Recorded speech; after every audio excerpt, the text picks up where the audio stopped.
So hello guys, what's up? It's Yohana. Welcome and welcome back to my channel. And in today's video, I'm going to be discussing some very important issue that is happening right now. But before that, I'm going to put a disclaimer that this video is not made for making things worse than it already has, and that nobody is happy right now. So I'm not making this to make that even worse, nor that I'm emphasizing on those bad things that happen around us. I'm actually creating some solutions to you guys that can actually work if we all work together as a team to actually make things better. So today I'm going to be talking about the panic buying or hoarding. It happens all over the world, and even worse, to see the memes everywhere. Like every time you scroll Instagram, there will be memes about things out of stock, and they just make fun of it. I mean, yes, everyone is trying to lighten things up, but it's not the way to do that, guys. Actually,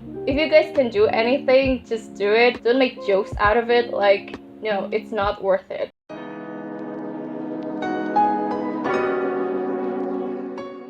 So basically what it is actually the action of buying a large amount of things due to sudden fear of upcoming shortage. And the panic buying itself occurs everywhere in many countries across the world. It all started in China, where the virus first showed up.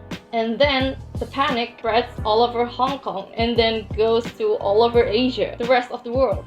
So despite the obvious self-explanatory word of panic buying, there's actually a scientific and psychological explanation on why people tend to do those panic buying stuff.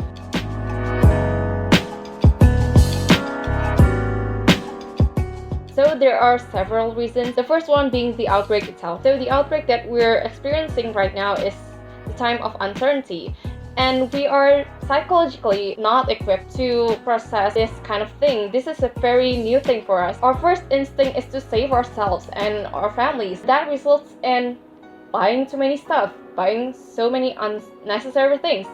It's because of the inability to tolerate the uncertainty, especially for those people who have the nature to avoid the distress situation. They are scared of the upcoming shortage that might happen, so they stock things up just to prepare because of the in case this is the end of the world, in case everything will be run out of stock, in case every price will increase and I'm broke, I cannot buy anything anymore, I will die. No, it will not happen if you guys don't do that panic buying. So don't. Please don't. And then the second one is the social isolation that we are experiencing right now. We are getting too consumptive. If you haven't noticed it, we are buying too many food all at once, or maybe one at a time. But you order food online like, I don't know, 7 times a day, not included the coffee or anything else that you buy.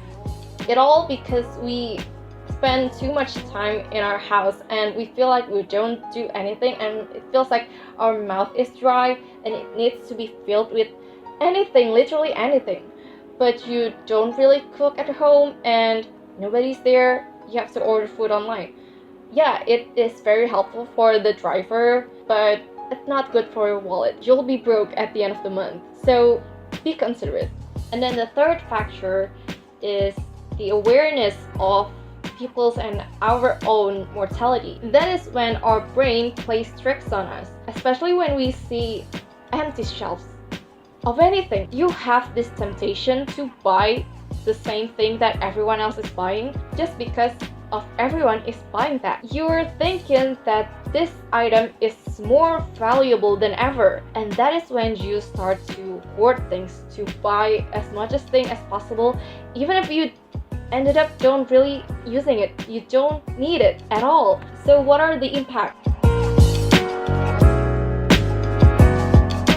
Well, as you can see, if you hoard things, where will you stock it up unless it is in your house? You have no storage. You ended up using the sofa. You put things under and on top of tables.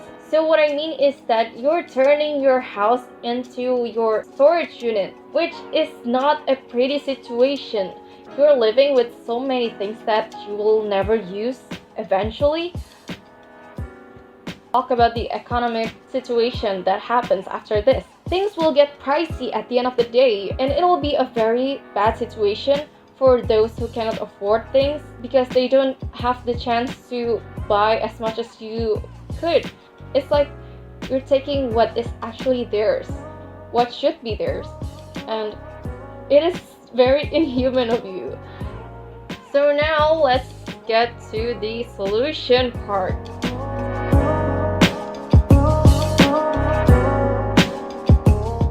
What can we do in order to fix the society? So talking about the disruption management strategies, government, the retailers, sellers, there's so many people actually involved here. I hope that maybe you're those people mentioned who watch this video. So I'll be very, very grateful if you do this. You'll finally be the hero, and it is great to see the society gets back to where it belongs. Retailers should be prepared on anything that might happen, that might come up. Well, the thing that they can expect is the changing of consumers' behavior. To stock or not to stock, it depends on the supply reliability. So if it is low, then stock some. But if it is high, please don't do that stocking stuff. But I believe that you have your plan, you have your strategies, and I think it is the best one that you could come up with. We all hope that the people can really understand what's going on. It is very stressful, I know, but we'll make it together.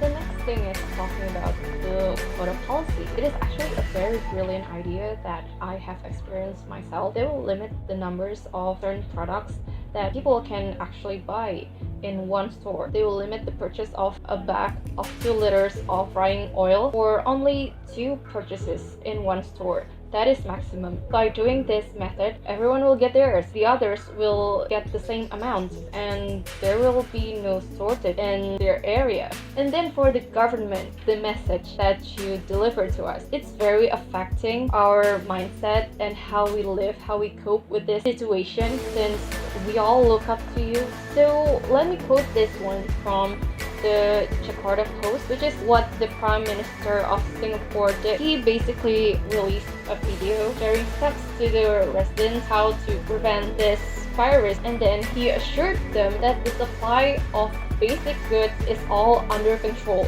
is all plentiful, and they don't need to be worrying about it. He was saying that there is no need to be panicked as this virus is not as contagious. So that is what the residents of Singapore did, and there is no more hoarding, there's no more panic buying happening around them. So every government should do the same. Please spread the positivity.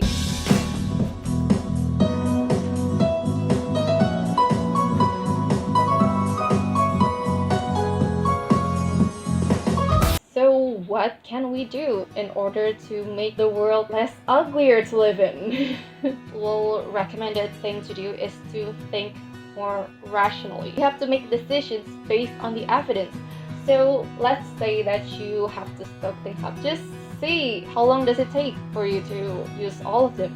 When you make decisions on buying something, please consider on not wasting a thing, because everything is literally important. Everyone needs everything, especially the basic goods. Use it mindfully, considerately, as you need to be considerate to all of the people that might need it most. There are elderly, doctors, nurses, and babies who are in more critical situations than all of us, the young ones. So in order to lessen the waste of food that you might not consume, try to make a meal planner for like 2 or 3 weeks ahead. So basically, by focusing on things that you realistically will use, you can make more informed decisions on what to buy. So I think that's all for this video. Thank you so much for watching. But before I go, please check out the sources that I will link down below. Probably will help you to understand more of the topic that we're talking about right now. I really hope that you guys grab at least one thing from this video that you can implement it in your life, like for real, not only just commenting or sharing this video. Well, I hope you let's hope for the better, that things will not get worse. Stay healthy, stay clean, and